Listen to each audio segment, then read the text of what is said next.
अभी क्या करूंगा देखो बिल्कुल ट्रांसफार्मर चल रहा है।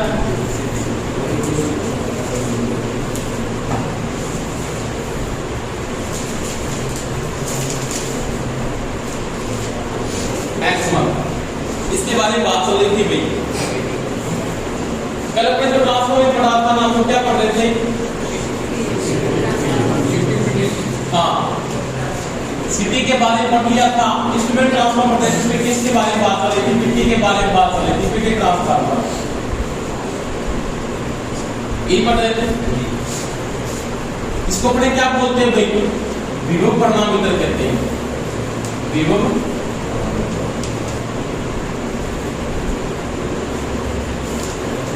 परिणामीतर, ठीक है। मिट्टी का यूज क्यों करते हैं? तो कल मैंने बात की तो मिट्टी का अपने यूज करते हैं ना, वो किसके लिए किया जाता है? कुछ वोल्टेज के लिए किया जाता है, हाई वोल्टेज। आपके पास वोल्टेज का मान क्या है? हाई है। और हाई वोल्टेज में मापने के लिए किसका यूज किया जाता है? मिट्टी का यूज करते हैं, ठीक है। मिट्टी कितनी वोल्टेज तक माप सकता है?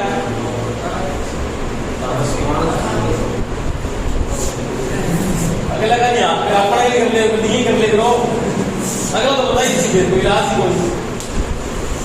मिट्टी को तो अपने यूज करते हैं ना, वो अपने कितने केवी तक यूज करते हैं? कितने किलो वोल्ट तक यूज किया जाता है? 500 किलो वोल्ट तक मिट्टी को यूज किया जाता है। मतलब आप ये लिख सकते हो 500 इंटू में क्या हो जाएगा? 1000 वोल्टेज। इसके लिए अपने किसको लगाते हैं? मिट्टी को लगाते हैं, ठीक है। और कल मेरे मिट्टी का जो आपको मानक बताया था, कितना इसका मानक होता है और कौन सा मानक अपने यूज किया जाता है। तो मिट्टी का जो मानक होता है ना, यानी मिट्टी का अपने मानक यूज किया जाता है, कितना था भाई? 110 या क्या हो सकता है? 100 हो सकता है। या आपने पढ़ा था एक कि यहाँ पे जो वोल्ट मीटर लगेगा ना, कौन सा मीटर लगेगा? V meter. उसकी जो रेंज होगी वो 0 से 110 वोल्ट होगी। 0 से 110 वोल्ट। ये कल बातें बड़ी कंप्लीट हो चुकी थी। इसके बाद मैं मिट्टी को अगर लगा रहा हूं तो कल मैंने एक बताया था कि मिट्टी का क्या निकाला था? गुणक निकाला था। क्या निकाला था? गुणक। मिट्टी का गुणक। और इसके बराबर आपके पास क्या होता है भाई? V1 बटा V2, या आप ये भी लिख सकते हो Vp बटा में Vf, ठीक है। इसके बाद अगर ये ऑप्शन बड़े को नहीं दिया होता कि मिट्टी के गुणक में मेरे को ये चीज नहीं दी है, तो इसका उल्टा दे सकता है कि रेशो का उल्टा दिया हुआ पड़े। ट्रांसफार्मर रेशो क्या होता है ये सभी को पता है कि ट्रांसफार्मर में केंद्रीय वाइंडिंग में टर्नों की संख्या और प्राइमरी वाइंडिंग में टर्नों की संख्या का जो अनुपात है उसको ट्रांसफार्मर रेशो या ट्रांसफार्मर रेशियो कहा जाता है। और रेशो को जो लिखने का प्रतीक होता है ना, वो होता है के। इसे लिखा जाता है के। और ये होता क्या है? तो ये होता है NS बटा में NP का अनुपात होता है। NS बटा में NP।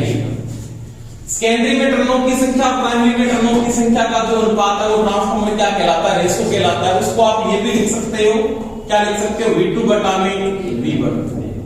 समझ में आई मेरी बात? उसको आप ये भी लिख सकते हो क्या? I1 बटा में I2। के करंट उल्टा चलता है वोल्टेज के साथ, क्योंकि वोल्टेज जब बढ़ेगी तो करंट का मान क्या होगा? कम होगा।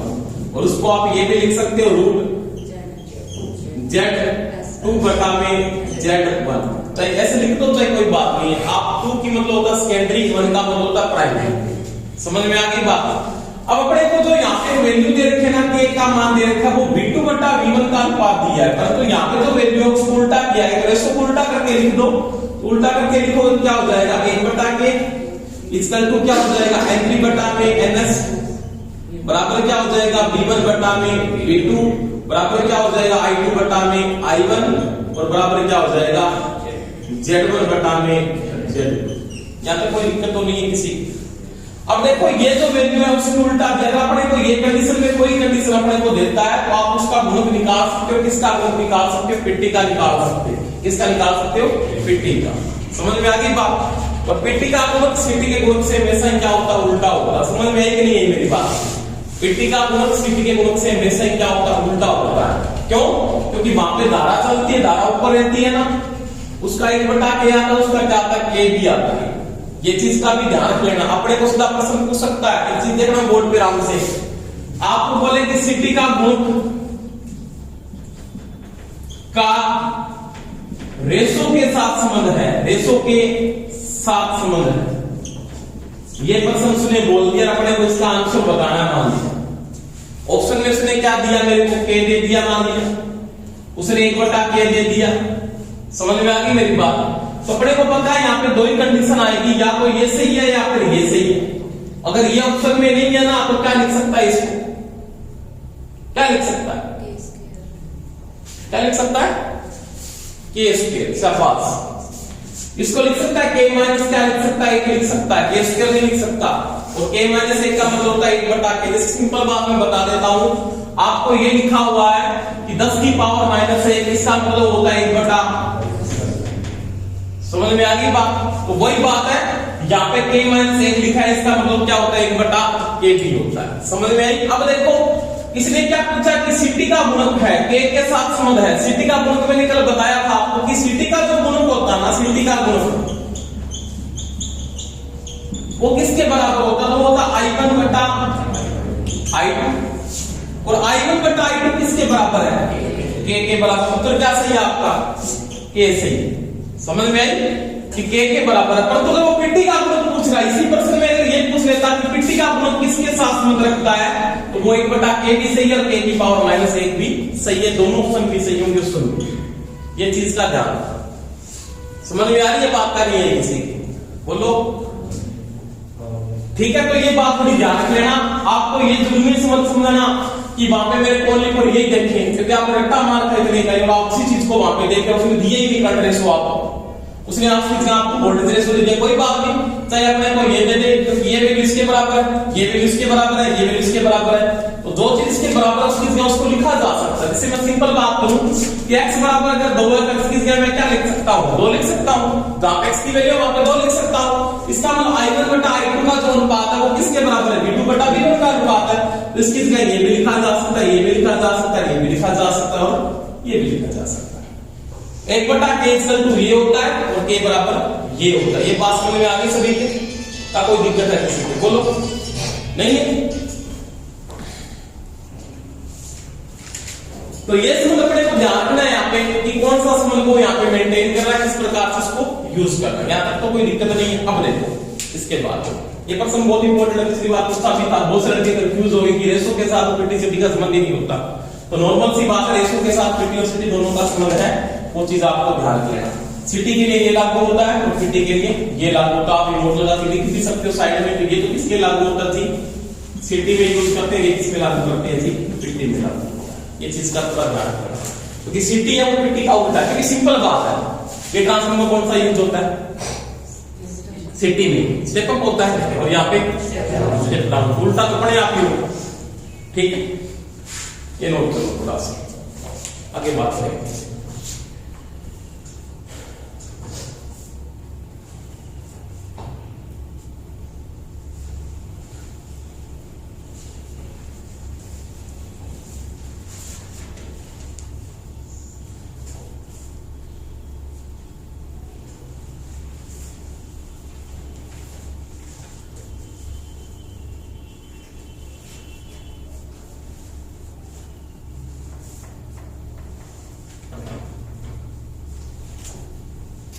चलो आगे, ठीक है।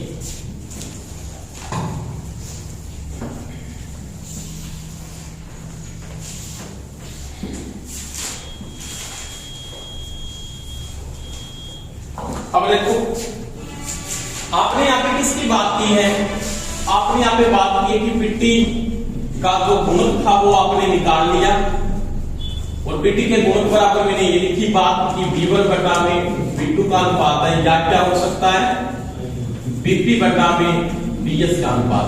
एक ही बात है, P का मतलब था प्राइमरी वोल्टेज, Vs का मतलब था सेकेंडरी वोल्टेज। अब यहाँ पे एक बात का ध्यान रखना है कि यहाँ पे अपने पास में जो V1 है ना, ये वाला, ये क्या चीज है, और ये आपके पास V2 है, ये क्या चीज है।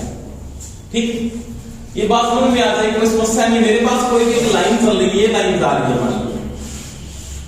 मान लिया यहाँ पे केस है, और यहाँ पे न्यूट्रल है। ठीक है, आपके पास यहाँ पे मेरे को क्या लगाना है, पिट्टी को लगाना है ऐसे।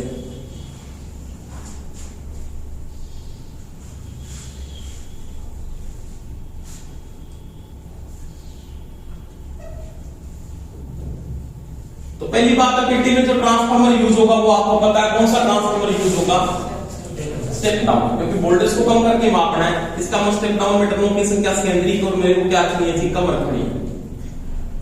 सेकेंडरी टर्नों की संख्या क्या रखनी है, कम। और यहां पे मेरे को क्या लगाना है, एक वोल्ट मीटर को लगाना है, ये भी मीटर को लगाना है। ठीक है, इसकी जो रेंज होगी वो मैंने आपको भी बताई है, 0 से 110 वोल्ट। ठीक है, अब एक चीज देखो, इस तरफ आपका क्या होगा जी, यहाँ पे मैं लोड जोड़ देता हूं, ये लोड तो ही लगा हुआ है यहाँ पे आ रहा है। ठीक, ये कौन सी साइड होगी इसकी, HP है, और ये इसकी कौन सी है, LP। इसको आप कई बार ये भी लिखता है HP साइड बोल देता है, कोई बात नहीं, हाई वोल्टेज साइड होती है। और ये कौन सी साइड है, LP साइड। लो टेंशन बोल दो, टेंशन का मतलब टर्न होते हैं। ठीक है, हाई टेंशन साइड, मतलब नॉर्मल सी बात है, HP साइड है और ये कौन सी, LP साइड। वोल्टमीटर आपको किस साइड लगाना है, तो आपको LP साइड में वोल्टमीटर को यूज करना है। आपको सप्लाई किस साइड में देनी है, HP साइड में आपको सप्लाई देनी है, कोई दिक्कत नहीं है। अब देखो यहाँ पे मेरे को CT का गुण पता है, तो ये मेरे पास क्या है, ये वास्तविक वोल्टेज है, इधर से गुजर रही है वो कौन सी आपकी वास्तविक वोल्टेज है। इसका जो पोटेंशियल होगा ना, यहाँ पे पोटेंशियल वो आपका क्या होगा, V1। यहाँ पे क्या पैदा होगा वो तो पता है, E1। यहाँ पे क्या पैदा होगा, E2। यहाँ पे क्या पैदा होगा, पर्सन सीधा पूछ सकता आपको यहाँ से नॉर्मली, पिट्टी में वोल्टमीटर के द्वारा कौन सी वोल्टेज पढ़ी जाती है, कौन सी वोल्टेज पढ़ी जाती है, V2 पढ़ता है। क्या पढ़ता है, V2। तो यहाँ पे नॉर्मल बात है कि V2 क्या है, तो मैं लिख रहा हूं यहाँ पे V मीटर का पठन। किसी की कोई समस्या बता दो, नहीं है तो V2 आपके पास यही होगा। मैंने आपको बताया ट्रांसफार्मर में यहां से सप्लाई है वो V1 है, यहाँ पे आपके पास V2 है, ये इलेक्ट्रोमोटिव फोर्स है, ये सेकेंडरी का इलेक्ट्रोमोटिव फोर्स है, इसको E1 बोलूंगा, इसको क्या बोलूंगा, V1। जैसे यहाँ पे करंट आपके पास I1 आ रहा है, तो यहां से कौन सा निकलेगा जी, I3 बात करेगा, कोई दिक्कत नहीं। अब देखो आपके पास V1 क्या है, V1 क्या है, सप्लाई वोल्टेज है। इसको क्या बोलेंगे, सप्लाई की मतलब कौन सी वोल्टेज है जो आपको क्या करनी है, पढ़नी, जो आपके पास फुल वोल्टेज है, यानी वर्तमान में यहाँ पे वोल्टेज का पठन कितना है, या ये आपकी तुल्य वोल्टेज की वैल्यू क्या है, वो वैल्यू आप यहाँ पे निकालो। जैसे मैंने कल आपको बताया था I1 क्या था, वास्तविक पठन, और वास्तविक पठन का मतलब यहाँ पे टोटल सप्लाई वोल्टेज है कितना, कोई वोल्टेज यहाँ पे, तो V1 क्या होगा आपका वास्तविक, क्या होगा, पठन होगा।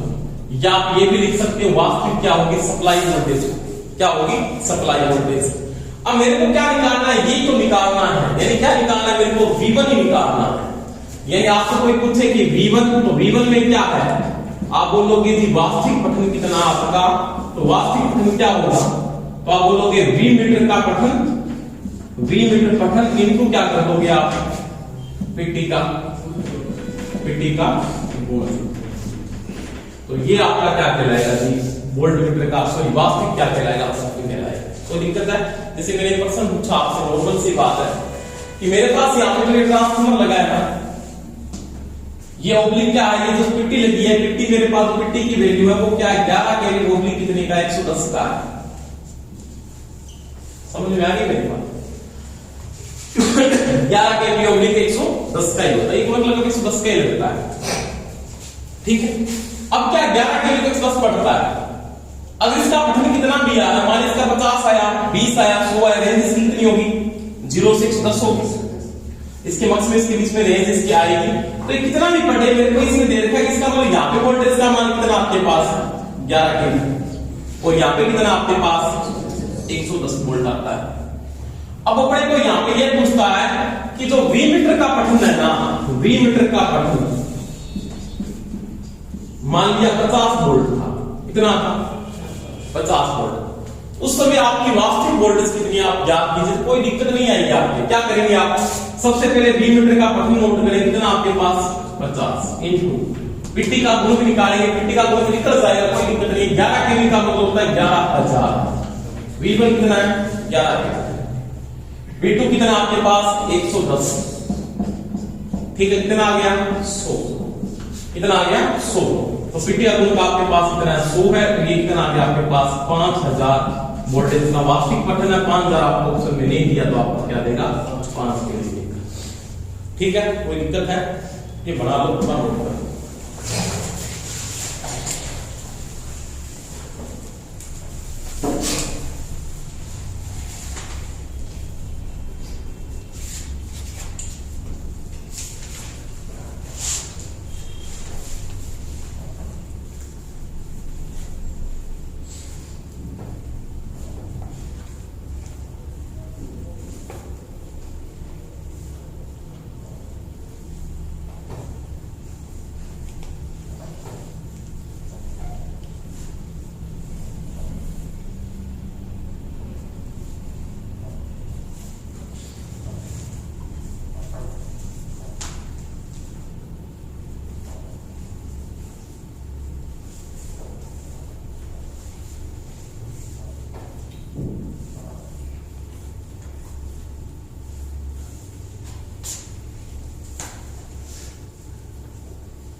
कोई समस्या तो बता दो किसी, बोलो भाई।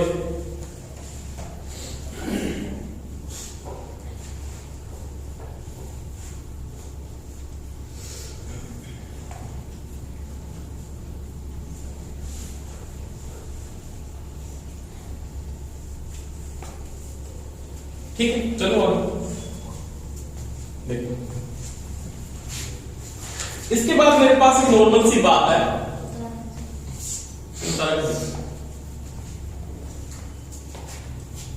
कि आपके पास जो पेटी की जो वोल्टेज की रेंज बताई है ना मैंने, मैक्सिमम वोल्टेज की जो रेंज है वो आपके पास कितनी है 500 केवी, कितनी है 500 केवी।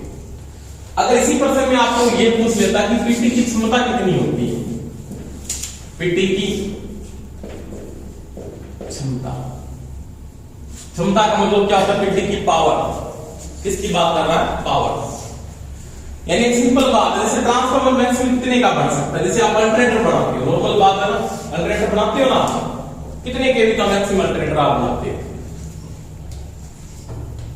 आपको कोई पूछ लेता है कि अल्टरनेटर की मैक्सिमम वोल्टेज का मान कितना है भारत के अंदर, 33 केवी, क्योंकि भारत में जो उत्पादन हो रहा है ना वो कितने का हो रहा है 33 केवी का ही हो रहा है। उसके बाद क्या हो रहा है प्रसारण हो रहा है, सेटअप किया जा रहा है वोल्टेज को किसके द्वारा, ट्रांसफार्मर के द्वारा। समझ में आई बात। इस प्रश्न को ऐसे नहीं पूछा था, एक बार ऐसे पूछा गया था कि सिंक्रोनस मोटर, किस कौन सी मोटर, एक मोटर का नाम आता है सिंक्रोनस, नाम सुना होगा सभी ने, सिंक्रोनस मोटर, जिसको तुल्यकालिक मोटर के नाम से भी जाना जाता है। तुल्यकालिक मोटर और सिंक्रोनस मोटर एक ही मोटर होती है, ये 3 फेज की एसी मोटर होती है, ठीक है। और एक अल्टरनेटर ही होता है, सिंपल बात, एक बार क्वेश्चन ये भी पूछा गया है कि डीसी की मोटर डीसी का जनरेटर बन सकता है, डीसी की मोटर डीसी का जनरेटर बन सकता है, डीसी का जनरेटर डीसी की मोटर बन सकती है। उसी प्रकार से अल्टरनेटर या प्रत्यावर्तक, अल्टरनेटर और प्रत्यावर्तक एक ही बात होती है। जो एसी का जनरेटर आपके पास वो क्या बन सकता है, तो वो बन सकती है सिंक्रोनस मोटर, क्या बन सकती है सिंक्रोनस मोटर। समझ में आ गई बात। और जिस प्रकार से इसको प्रश्न में ये नहीं पूछा था अल्टरनेटर कितनी वोल्टेज पे काम करता है, उसने बोला था सिंक्रोनस मोटर अधिकतम कितनी वोल्टेज पे काम कर सकता है, तो ये सिंक्रोनस मोटर मैक्सिमम 33 केवी पे काम करती है, क्योंकि अल्टरनेटर ही होता है, क्या होता है अल्टरनेटर। कई बार ये हो जाता है कि सारा का सारा जो सिस्टम है बस बार के साथ जुड़ा होता है, बस बार समझते हो जो मेन वायरिंग है बस बार में 2 कंडक्टर काम आते हैं, एल्यूमिनियम भी काम आता है और किसको यूज किया जाता है, कॉपर को यूज किया जाता है। बस बार की वायरिंग देखी होगी आपने का नहीं देखी, बस बार का मतलब जिसकी जो मेन वायरिंग होती है उसको बस बार बोला जाता है। तो बस बार की वायरिंग में सारी की सारी जो थर्मल की इकाइयां आपस में जुड़ी होती है। जैसे एक लाइन चल रही है बस बार की, उसके अंदर एक अल्टरनेटर की 1 नंबर इकाई है, 2 नंबर इकाई है, 3 नंबर इकाई का मतलब होता है वहां पे अल्टरनेटर काम करता है, दूसरी इकाई का मतलब दूसरा अल्टरनेटर काम करता है, तीसरी इकाई का मतलब तीसरा अल्टरनेटर वहां पे काम करता है। अब क्या हुआ, लोड कम हो गया, तो लोड कम है तो आप इस थोड़ी देर से अल्टरनेटर को चलाते रहो, क्योंकि लाइट तो कम ही नहीं आ रही, आगे लोड ही कम है। एक अल्टरनेटिव लोड को उठा सकते तो आप सभी को चलाओगे, नहीं चलाओगे आप दोनों को क्या करोगे, बंद करोगे, ऐसे नहीं उनको बंद करके नहीं, उनकी जो इनपुट पावर है उसको हटा दो, जैसे इनपुट पावर हटेगी उनकी, तो वो अल्टरनेटर क्या करेंगे, 3 फेज सप्लाई बस बार से लेंगे और किसकी बातें चलते रहेंगे, सिंक्रोनस मोटर की बातें वो घूमते रहते हैं वहां पे, यानी वो बंद नहीं होते, उनको मैकेनिकल एनर्जी मिलती रहे, वो मैकेनिकल एनर्जी देने लग जाएंगे, लेडी कौन लेता है, इलेक्ट्रिकल लेने लग जाती है। तो ध्यान में रखना पड़ेगा कि सिंक्रोनस मोटर मैक्सिमम 33 केवी पे काम कर सकती है, इतने पे काम कर सकती है 33 केवी। तो वही बात से यहाँ पे पूछिए कि पेटी की क्षमता कितनी है, ये तो वोल्टेज की रेंज है, पेटी की वोल्टेज रेंज कितनी है 500 केवी। अब इतनी पावर पे काम करते हैं, इसकी पावर रेंज है ना वो है 500 वोल्ट एम्पियर। समझ में आएगा? जैसे आपको कोई ये पूछे ट्रांसफार्मर की शक्ति दान किसमें होता है, या तो वोल्ट एम्पियर में होता है उससे बड़ी, लो वोल्ट एम्पियर उससे बड़ी मेगा वोल्ट एम्पियर। समझ में आई मेरी बात? तो ये जानना कि आप यहाँ पे कंफ्यूज हो जाए, 500 किलो वोल्ट उसकी रेंज है, तो वो करंट को बहुत कम करेगा। और ये वोल्ट एम्पियर क्या है, धारा वोल्टेज का गुणा, ये शक्ति कौन सी है, इसको बोला जाता है आभासी शक्ति। क्या कहते हैं जी, इसमें क्या बोलते हैं, अपरेंट पावर। क्या बोलते हैं, अपरेंट पावर। तो किसी भी अल्टरनेटर, किसी भी प्रत्यावर्तक की क्या होती है, आउटपुट होती है। समझ में आ गई? इसको अपने क्या बोलते हैं, अशक्त शक्ति के नाम से भी जाना जाता है, इसको अशक्त शक्ति बोलते हैं, अनुमानित बोलते हैं, अनुमान है कि नहीं करेगा ये, पर तो वास्तविक होती है उसको क्या बोलते हैं, किलोवाट में आती है। तो ध्यान रखना हमेशा ही, ये इसकी जो क्षमता है, अगर आपको पेटी की कोई क्षमता पूछ रहा है तो आप बोलोगे 500 वोल्ट एम्पियर होती है। अगर उसकी वोल्टेज की रेंज कितनी है तो वो है 500 किलो वोल्ट। ये ध्यान रखना, ये वोल्टेज रेंज है, ये इसकी पावर है, वोल्टेज में अलग होती है, पावर उसकी अलग होती है। ठीक है, तो ये नोट करना क्लास।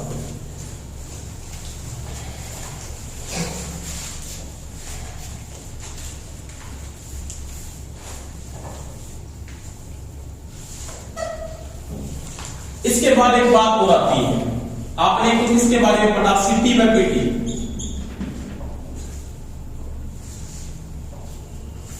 ठीक है, आप सीटी और पीटी को यूज कर रहे हो, सीटी और पीटी में क्या है, क्या है, ट्रांसफार्मर यूज हो रहा है।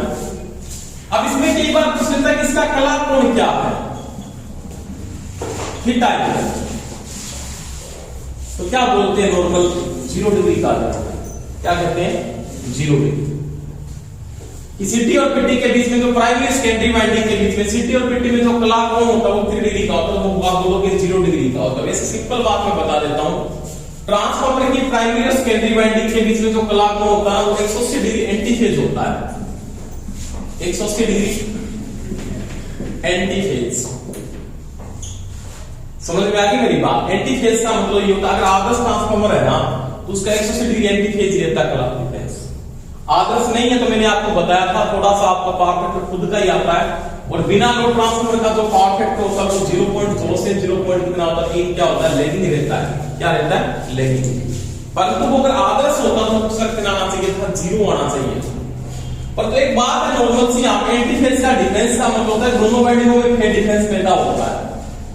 अगर सिटी में तो किसमें आएगा, I1 व I2 के बीच में कला डिफरेंस आता है, किसके मध्य आता है, I1 व I2 के मध्य कला कोण, वो कितना मान के चलोगे आप, 0 डिग्री।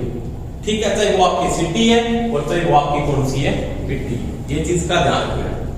ठीक है, तो इसके नीचे नोट लगा के लिखना, सिटी व पिट्टी का जो कला कोण होता है I1 व I2 के मध्य वो होता है 0 डिग्री।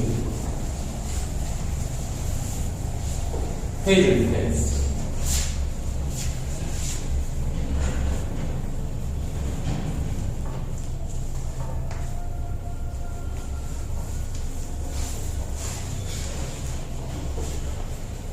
और सभी बातें मैंने वेक्टर में आपको एक चीज समझाई हुई, वैसे तो ये बातें मैंने बताई हुई कि इनके बीच में कैसे एंगल बनता है। ये तो एंगल अलग चीज है, ये आपका क्या रहता है, V1। यहाँ पे क्या आता है, यहाँ पे आता है, तो कौन सा आता है, E1। इसके साथ ही क्या आता है, E2। इसके साथ ही क्या आता है, V2। ये एंगल मैंने बताया, इनके बीच में 180 डिग्री एंटी फेज है, परंतु करंट के बीच में जो एंगल रहता है वो 0 डिग्री का एंगल रहता है। ये चीज का ध्यान रखना हमेशा ही। करंट कहां पे चलेगा, इस कंडीशन में चलने वाला है। समझ में आ रही है ना मेरी बात? वोल्टेज का एंगल होता है 180 डिग्री एंटी फेज का, करंट का एंगल होता है 0 डिग्री का। ध्यान रखना, ये चीज बहुत इंपॉर्टेंट क्वेश्चन है, पूछेगा वो आपसे। कि सिटी और पिट्टी में धारा I1 और I2 के बीच में कला कोण होता है तो 0 डिग्री बोलोगे। वोल्टेज के मध्य किसके मध्य V1 और V2 के मध्य एंगल पूछे, चाहे V1 और E1 के मध्य पूछे, चाहे E1 और E2 के मध्य पूछे। अब यहाँ पे कोई ये पूछ ले कि E1 और E2 के मध्य कोण है तो बोलोगे 0 डिग्री।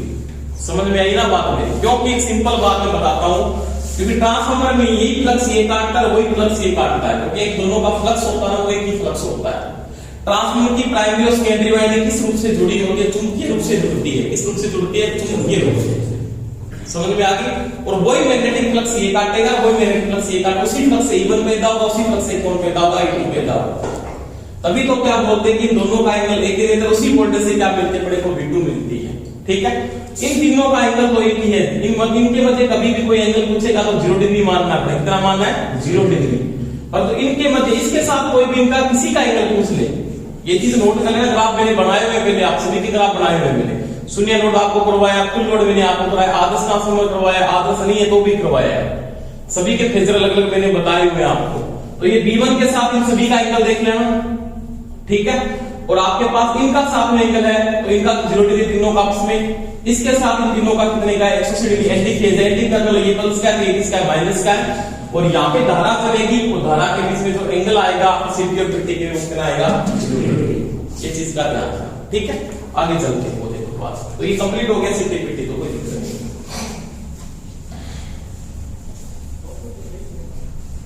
अब एक चीज और बता देता हूं आपको।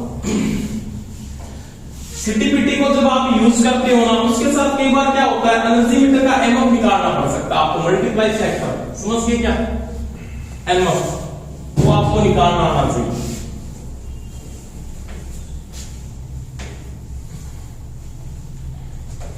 देखो तो फिर डाल देखना आप, सिटी व पिट्टी के साथ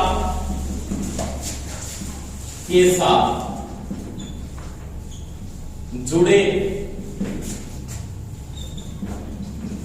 ऊर्जा मापी का एमएफ को बोलते हैं मल्टीप्लाई फैक्टर। क्या बोलते हैं? Multiply factor. ठीक है, एक गुणक निकलता है इसका भी, इसका ऊर्जा मापी का गुणक मान सकता हूं। इसको मैं हिंदी में ये लिख सकता हूं, ऊर्जा मापी का गुणक। देखो एक नॉर्मल बात है, अगर हाई वोल्टेज के साथ कौन नहीं काम कर रहा? वोल्टमीटर काम नहीं कर रहा। हाई वोल्टेज के साथ कौन काम? हाई करंट के साथ कौन नहीं काम कर रहा? करंट एम्पलीमीटर काम नहीं कर रहा। तो क्या हाई वोल्टेज के साथ और हाई वोल्टेज एम्पलीमीटर के साथ, सॉरी, हाई वोल्टेज और हाई करंट के साथ क्या एनर्जी मीटर का जुड़ सकता है? नहीं जुड़ सकता। वो भी चल सकता, उसको भी बहुत बड़ा बनाना पड़ेगा। एनर्जी मीटर आपने कभी ऐसा देखा है कि सिस्टम के सीधा एनर्जी मीटर 11 केवी की लाइन डायरेक्टली जुड़ जाता है? नहीं जुड़ता कभी। उसका जो संयोजन होता है ना 11 केवी, उसको सिटी पिट्टी के साथ जोड़ते हैं। आपने कभी भी एक नोट की बात होगा, एक पर्सन आता है बहुत बार, आपके पास 3 फेज की लाइन है। 3 लाइन है, 3 फेज। 3 फेज का एक हीटर निकल रहा है, उसके अंदर आपको क्या मापना है? ऊर्जा को मापना है। किसको मापना है? एनर्जी को मापना है। उसमें कितनी सिटी लगेगी, कितनी पिट्टी लगेगी बताओ मेरे? कितनी सिटी लगाऊंगा और कितनी पिट्टी लगाऊंगा? 3 फेज की लाइन है, फीडर निकल गया 3 फेज का, ये फीडर जा रहा है। यहाँ पे लोड लगा हुआ है, अवेलेबल लगा के, कैन को लगा के, ये लगा दिया। इसके अंदर मेरे को सिटी पिट्टी को जोड़ना है, तो कितनी सिटी लगेगी? इन सिटी की संख्या कितनी होगी, पिट्टी की संख्या कितनी होगी, ये बताना है। आपके पास यहाँ पे तो सिटी तो लगेगी ना, वो तो लगेगी 3। कितनी लगेगी? क्योंकि सिटी प्रत्येक फेज के श्रेणी क्रम में लगेगी, प्रत्येक फेज के श्रेणी क्रम। समझ में आ गई? और पिट्टी कितनी लगेगी? 2। क्योंकि पिट्टी लग के लाइन वोल्टेज के साथ मैं लगा सकता हूं, यानी इसके मध्य को पिट्टी को जोड़ा जा सकता है phase two phase, phase two phase. समझ में आ गई? पिट्टी लाइन के साथ हो सकते तो वो लाइन वोल्टेज को माप देगा। समझ में आ रही है बात? सिटी आपको 3 लगानी पड़ेगी कम से कम, और पिट्टी कम से कम कितनी लगानी पड़ेगी? 2। टोटल कितनी लगानी पड़ेगी? 5। ये चीज का भी ध्यान रखें। अब देखो आपको क्या करना है, ऊर्जा मापी है कोई भी, एनर्जी मीटर आपके पास है। समझ में आ गई मेरी बात? एनर्जी मीटर क्या होगा, सीटीपीटी के साथ जुड़ा होता है। कभी भी आप देख लेना, आप अगर जीएसएस में लगते हो ना, तो जीएसएस में क्या होता है, अगर ब्रेकर को देखोगे ना वीसीबी, कभी खोल के देखना, उसके पीछे एक रेड रंग का क्लिप सा लगा होता है, इसमें खोलो, इसमें रेड रंग का, क्योंकि सीटीपीटी रेड रंग की होती है। छोटे ट्रांसफार्मर में तो सीटीपीटी रिंग टाइप ऐसे लगी होगी बहुत ज्यादा, उसमें देख लेना कभी भी आप खोलोगे तो एक बोर्ड होगा, ठीक है, उसके ऊपर सीटीपीटी लगी होती है ऐसे रेड रंग की बहुत सी, वो सीटीपीटी होती है। और नॉर्मल उनका कनेक्शन होता है वो किसके साथ होता है, एनर्जी मीटर के साथ होता है। और कोई भी ट्रांसफार्मर आता है सुपर आता है, नॉन सुपर का आता है, समझ में आता है सुपर नॉन सुपर क्या होता है, पता है क्या आपको? सुपर ट्रांसफार्मर का मतलब ये होता है कि एनर्जी मीटर उसके अंदर ही लगा हुआ है, नॉन सुपर का मतलब होता है अलग से लगा हुआ है। सुपर का ट्रांसफार्मर आजकल तो लगता है वो सुपर का ही लगता है, सुपर का मतलब होता है एनर्जी मीटर उसके अंदर ही आता है, क्योंकि चोरी नहीं होती, नॉर्मल बात यही होता है। सुपर का ट्रांसफार्मर बॉक्स के अंदर फिट कर दिया वो उसके अंदर है। नॉन सुपर का मतलब क्या हुआ, जिस चक्की में नॉन सुपर का नॉर्मल लगाया जाता है कि 3 फेज का कनेक्शन पहले एनर्जी मीटर में आएगा, बाद में आपके पास आउटपुट है, तो वो नॉन सुपर बोलते हैं उसको, ठीक है। अब देखो आपके पास ऊर्जा मापी का पठन देखना है मेरे को, ऊर्जा मापी का क्या देखना है मेरे को, एमएफ देखना है, मल्टीप्लाई फैक्टर देखना है, वो कैसे निकालेंगे। जैसे मेरे पास क्या हुआ, एक फीडर निकला, ठीक है, जैसे मेरे पास कोई रीडिंग ले रहा हूं मैं कि पिछले महीने रीडिंग मेरे पास 10,500 समझ में आ गई।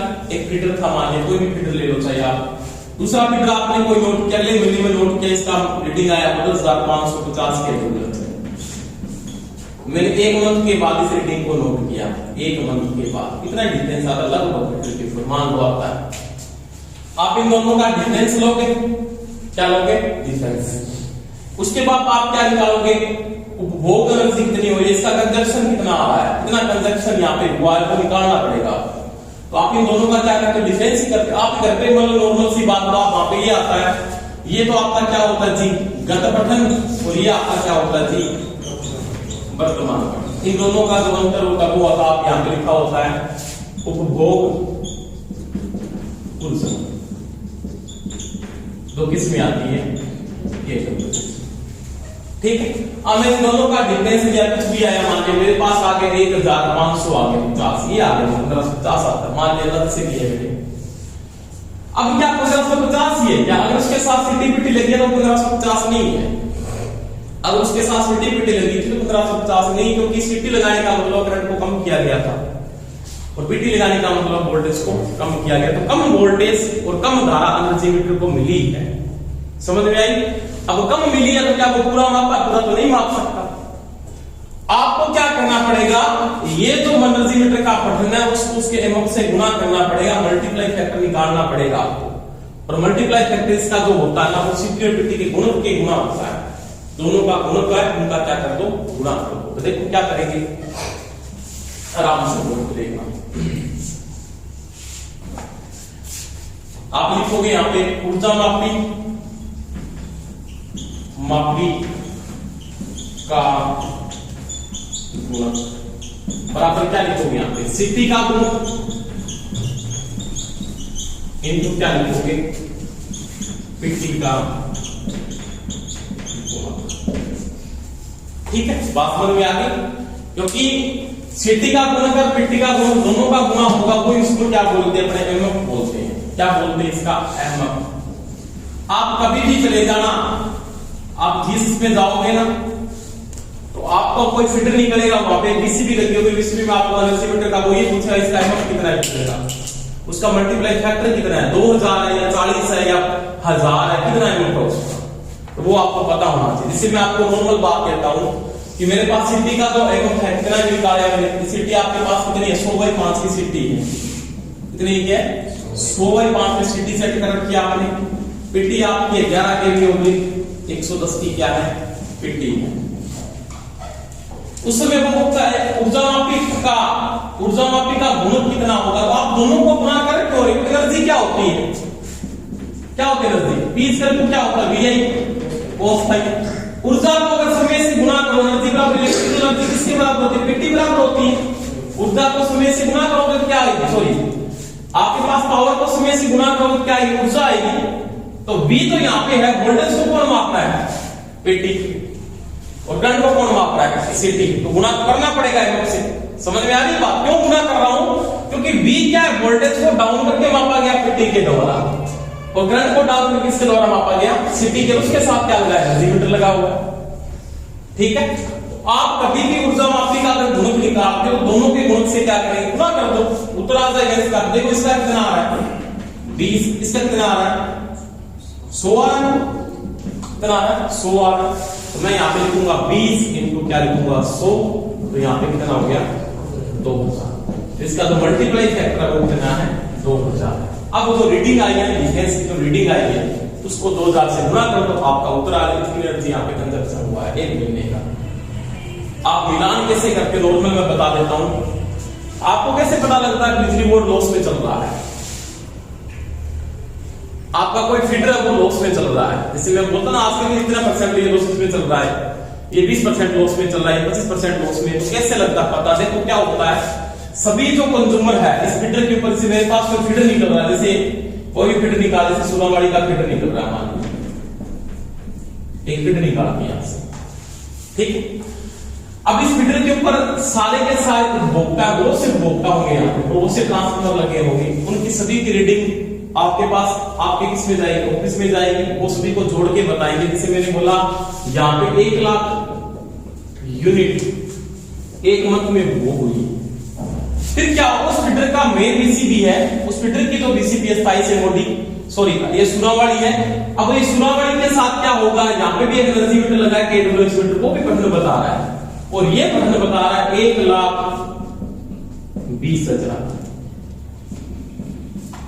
समझ में आ गई ना बात, 1,20,000। इसका मतलब क्या हुआ, आपने यहाँ पे 1,20,000 की एनर्जी बेची थी, और तो आपने यूनिट में निकाया है 1,00,000। इसका मतलब आप लॉस के अंदर आपकी 20,000 यूनिट कोई ना कोई ड्रॉप कर रहा है, या चोरी हो रही है, या लाइनों में ड्रॉपेज हो रही है, कुछ ना कुछ तो हो रहा है। समझ में आ गई मेरी बात। तो वही बात है, यहाँ पे मेन बता देगा इस फीडर से कितनी एनर्जी निकली है बात, ठीक है। आगे कितने का बिल लिया अपने को डिपेंड करेगा वहां से, ठीक है। तो यही काम अपने को करना है, अपने को काम बिजली बोर्ड में अपने आप में बसी है, इसी के डिपार्टमेंट में है, क्योंकि अपने को पैसे लेके आने हैं, पैसे देने बहुत आसान होते हैं, लेके आने बहुत मुश्किल होते हैं। उत्पादन वालों ने उत्पादन करके छोड़ दिया, प्रसारण वालों ने क्या किया, आगे बढ़ा के चढ़ा के कम करके आपको दे दी, बाद में क्या वितरण वाले क्या समस्या होगी, अब उसको बेचना भी, रीडिंग भी लेनी है, रुपए लेके भी आने, कंज्यूमर से तो रुपए लेके आने बहुत मुश्किल होते हैं। समझ में आ गई बात। और चीज बढ़ती है वो किस डिपार्टमेंट में, किसी डिपार्टमेंट, रुपये आपको लेके आने पड़ेंगे, ठीक है, तो कैसे भी लेके आओ, ठीक है, तो वो बात है। तो ये लिख लो आप, ऊर्जा मापी का जो गुणक निकालेंगे वो सीपी का गुणक और पीटी के गुणक का क्या होता है, गुना होता है।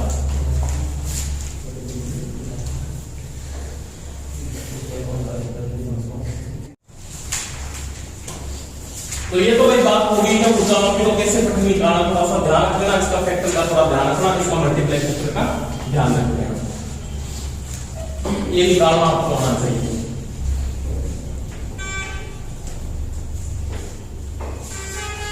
अब इसके बाद एक टॉपिक आता है, अपने पढ़ेंगे एक्समर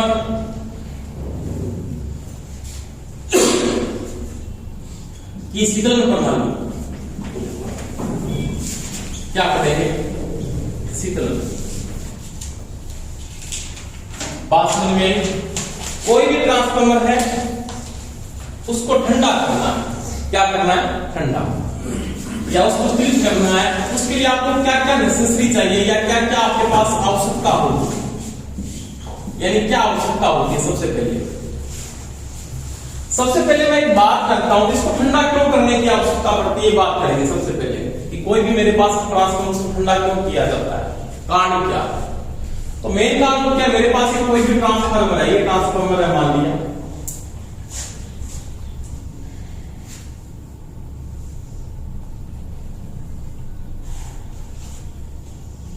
ठीक है, यहां पे मैंने वाइंडिंग को लपेट रखा है ऐसे इसके ऊपर, एक और मैंने प्राइमरी को लपेट रखा है, एक और मैंने इसको लपेट रखा है, सेकेंडरी को लपेट रखा है।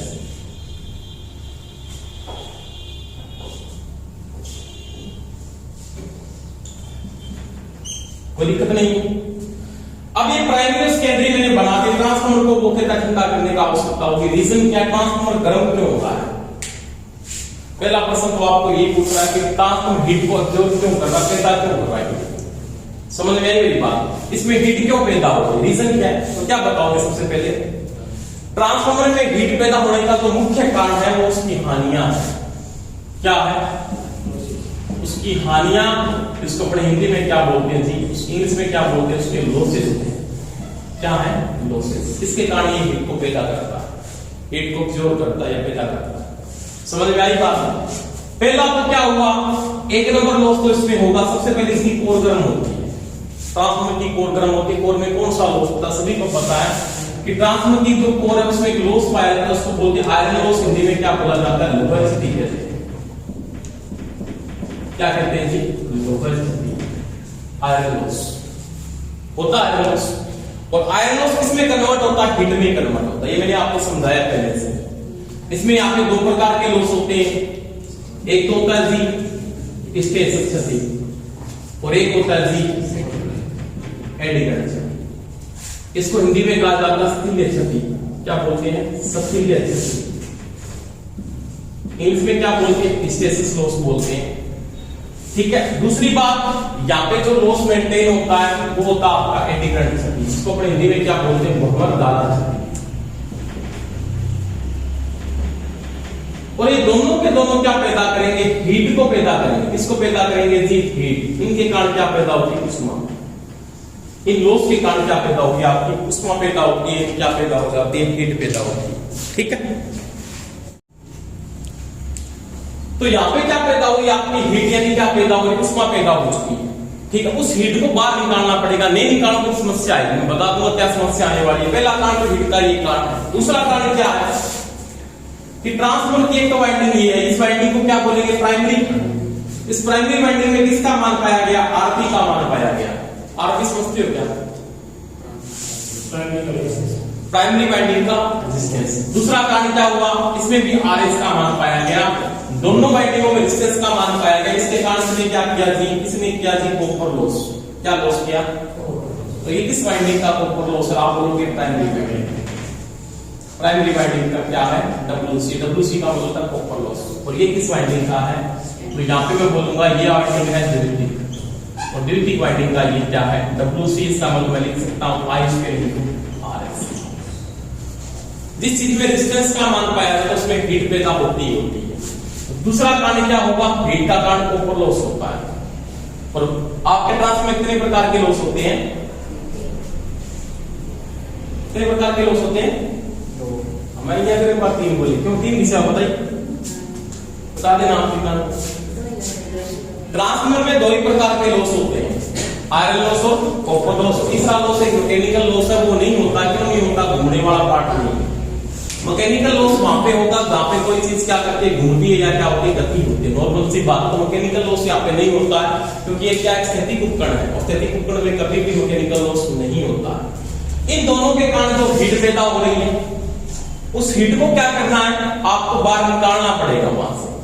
ये हीट अब्जॉर्ब हुई, उसका 2 रीजन थे। पहला रीजन था आयरन लॉस, दूसरा रीजन क्या था? Copper loss. अब ये हीट पैदा हो गई, होने के बाद क्या हुआ? इसको आप खत्म नहीं कर सकते, क्योंकि रेजिस्टेंस की वैल्यू तो आएगी आएगी ना। दूसरी बात, ये जो लॉस डिपेंड करता है, ये इस पे डिपेंड करता है नीटा बी मैक्सिमम की पावर 1.6 एफ और क्या होता है? बी। ये स्टेशन लॉस के बराबर होता है।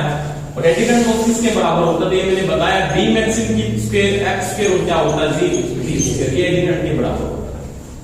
समझ में आ गई बात? अब ये दोनों के दोनों लॉस हुए, इसको कम करने के लिए क्या किया गया? इसको कम करने के लिए क्या किया गया? जीरो तो नहीं किया गया, कम करने के लिए क्या किया गया? तब पूछूं मैं, महानुभाव है, मोटापा कम करने के लिए क्या करेगा? क्या करेगा? पकड़ और भी लाभ सोचते हैं जिन्हें जल्दी उनके बाद भी क्या तोड़ करेगा। यार बोली को देखो, इसको कम करने के लिए आपने क्या किया है? हाँ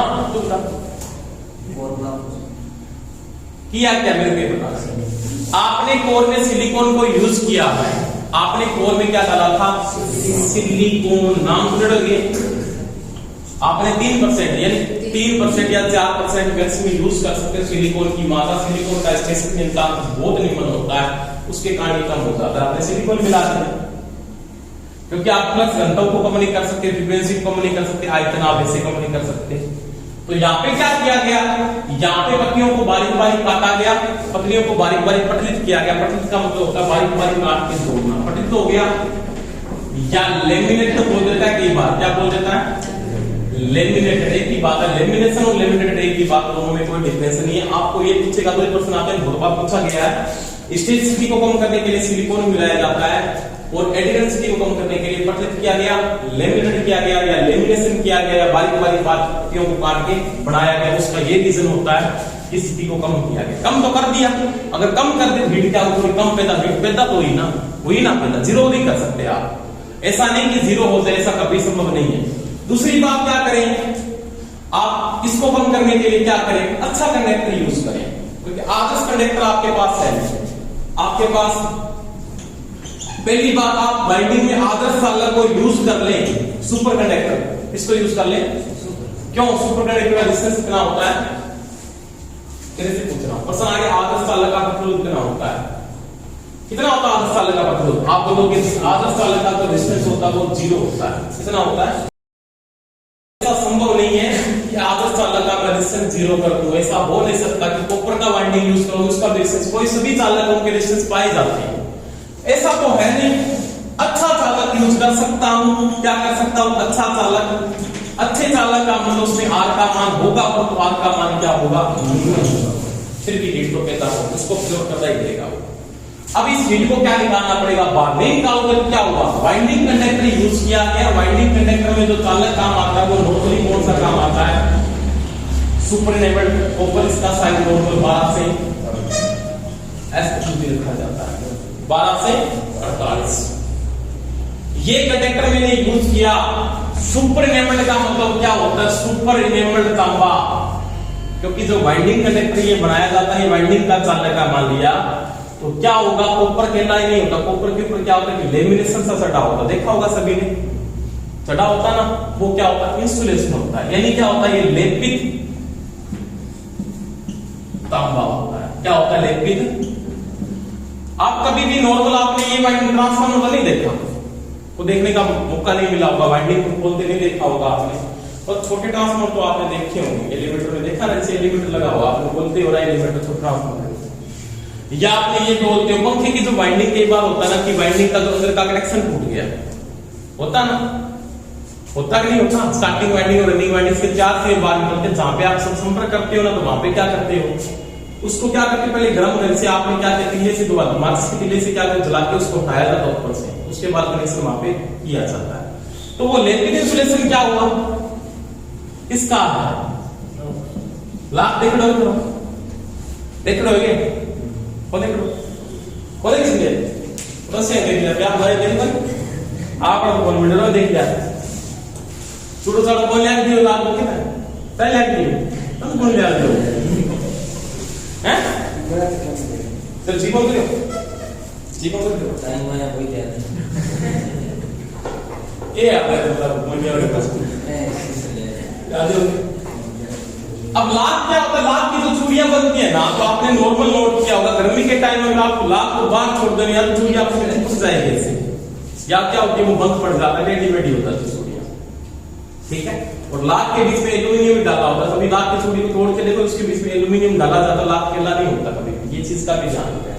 उसको सेफ करने के लिए बीच में डाला जाता है वैसे एल्यूमिनियम, ठीक है, मन ध्यान देना, ठीक। अब वही बात है, ये लाख है जैसे हीट को मेंटेन करेगा, यहाँ पे हीट पैदा हुई है, ऊपर वाला लाख का इंसुलेशन है, इलेक्ट्रिक इंसुलेशन को हटेगा, और वाइंडिंग के टर्न बिल्कुल ऐसे क्या किया नजदीक है, वाइंडिंग आपस में क्या हो जाएगी, शॉर्ट हो जाएगी, ट्रांसफार्मर पूरा का पूरा क्या होता है, जल जाता है। तो मैं क्या करूं, इस हीट को यहां से क्या निकालूं, बाहर निकालना पड़ेगा मेरे को, क्या करना पड़ेगा, बाहर निकालना पड़ेगा। और बाहर निकालने के लिए मेरे को किसकी आवश्यकता पड़ेगी, शीतलन की आवश्यकता पड़ेगी। किसकी आवश्यकता पड़ती है, शीतलन की। बात समझ में आ गई, ये समझाने वाली बात है कि हीट किसके कारण से पैदा हो रही है। तो देखो पहले हीट पैदा होने का मुख्य कारण क्या है,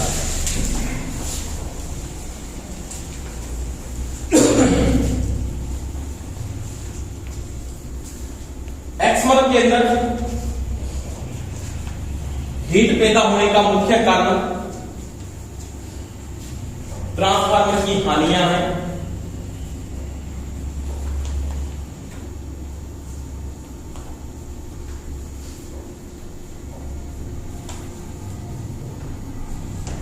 जिसमें कॉपर लॉस व आयरन लॉस शामिल है, जिसमें कॉपर लॉस व आयरन लॉस शामिल है।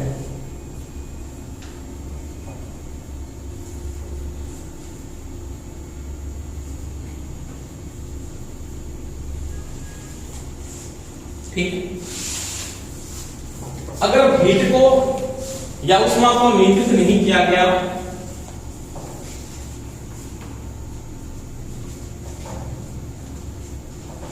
तो ट्रांसफार्मर में तो कोई बात नहीं, तो मैं बात बताता हूं आपको कहता कोई भी हीट को आपने नहीं रोका, यहां पे शीतलन नहीं किया, तो ट्रांसफार्मर में कौन सा दोष हो सकता है? कि मैंने कहा ट्रांसफार्मर में मैंने शीतलन प्रणाली को यूज ही नहीं किया, ट्रांसफार्मर को मैंने नहीं करा, मेरी मर्जी नहीं करूंगा तो नहीं करूंगा, तो कौन सा दोष विद्यमान यहां पे हो सकता है? पहला तो यहां पे दोष हो सकता है आपका लघु पतन। क्या हो सकता है? लघु पतन, यानी शॉर्ट सर्किट हो सकता है। ठीक है, और दूसरा कौन सा हो सकता है आपका अर्क दोष, इसको अपने हिंदी में क्या बोलते हैं? भू संपर्कन दोष। एक बार होता है ना, होता नहीं होता? भू संपर्कन का मतलब ये होता है कि मान लिया इस बाइंडिंग से थोड़ा सा इंसुलेट हटा, वो कोर के टच में आ गया। किसके टच में आ गया? कोर के साथ। थोड़ा सा था, कोर के टच में आ गया। कोर किसके ऊपर है? बॉडी के ऊपर रखी गई है, और बॉडी के टच में आप आ रहे हो, इसका मतलब उसमें अर्थ दोष है। अर्थ का मतलब होता है बॉडी में करंट आना। नॉर्मल बात है, दोष का मतलब ये तो बॉडी में करंट आना। और कौन सी बॉडी में करंट आता है? पहले मैंने बताया धात्विक बॉडी है, और ट्रांसफार्मर की बॉडी में से क्या होता है? धात्विक ही होती है। तो दो प्रकार के दोष पैदा कर सकता है, पहला कौन सा? लघु पतन, और दूसरा कौन सा? अर्थ दोष। लिखो इसमें, जिसके कारण नहीं किया गया, इसके कारण अर्क दोष व लघु पतन दोष हो सकता है। लघु पतन दोष हो सकता है।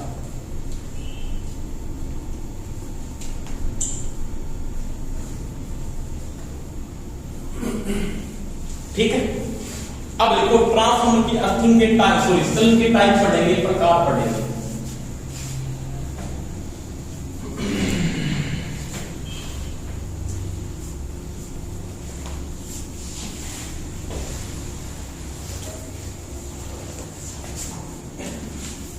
टॉपिक क्या लिखोगे?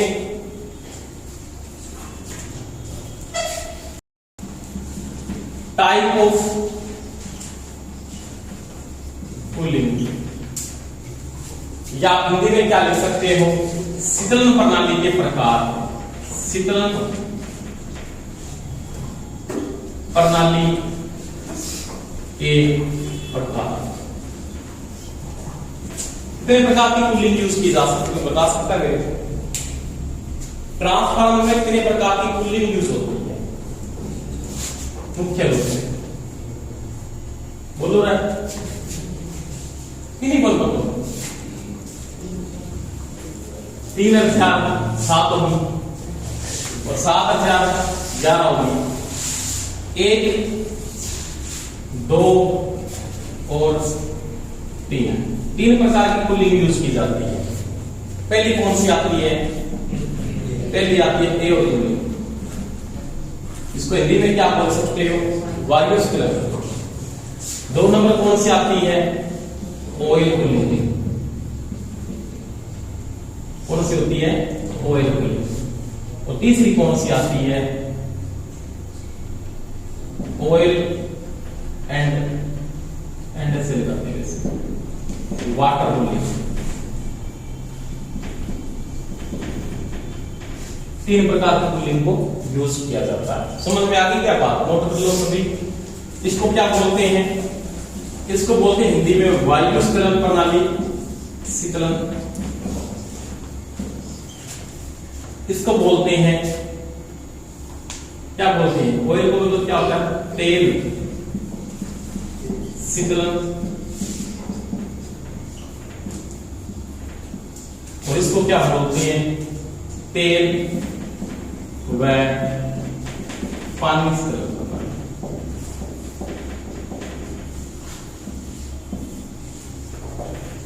ये तीन प्रकार की कूलिंग यूज की जाती है, एयर कूलिंग, ऑयल कूलिंग और कौन सी की जाती है, ऑयल एंड वाटर कूलिंग। ठीक है,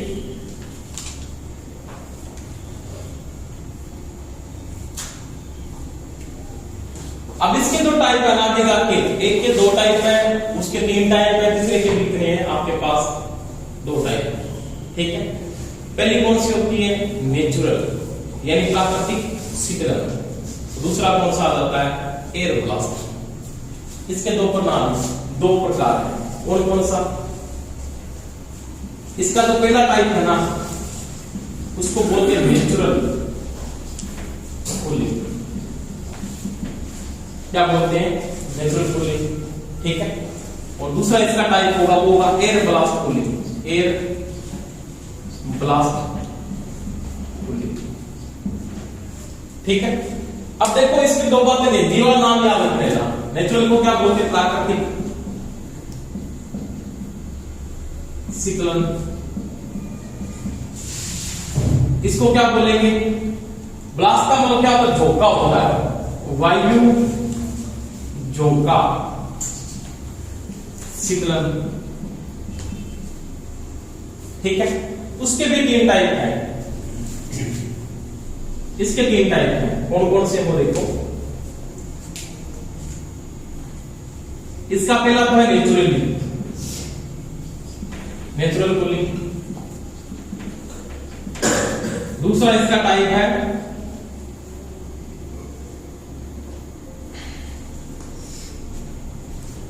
ऑयल ब्लास्ट।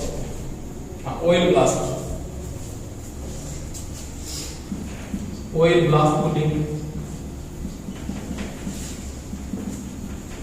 और तीसरा टाइप इसका है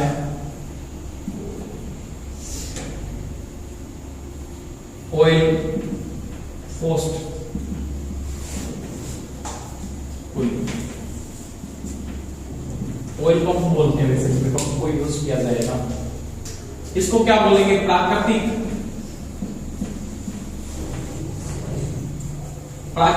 ऑयल शीतलन लिख लेना, प्राकृतिक ऑयल शीतलन है यहाँ पे, प्राकृतिक तेल शीतलन। और ये होता है तेल ब्लास्ट का मतलब क्या होता है, प्रेशर का मतलब क्या होता है, दबाव शीतलन। और ऑयल फोर्स का मतलब होता है ऑयल तेल पंप शीतलन लिख लेना, पंप का मतलब फोर्स पंप के द्वारा बढ़ेगा शीतलन। ठीक है, उसके दो टाइप हैं, एक होता है नेचुरल कूलिंग और एक इसका टाइप होगा ऑयल ब्लास्ट एंड फोर्स्ड, दोनों साथ में लगे। ठीक है, इसको लिख सकते हो प्राकृतिक, ये लिख लेना प्राकृतिक रूप। ठीक है, कितने प्रकार की कूलिंग प्रणाली यहाँ पे यूज करेंगे, सभी को पढ़ेगा किसकी पावर का कितना यूज होता है। ठीक है, ये नोट कर लेना है।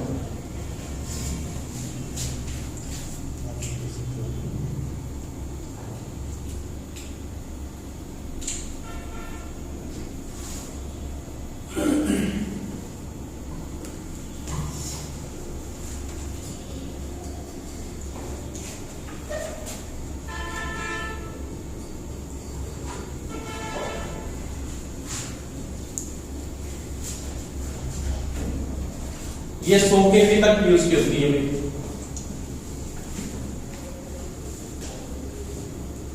100 kV से कम।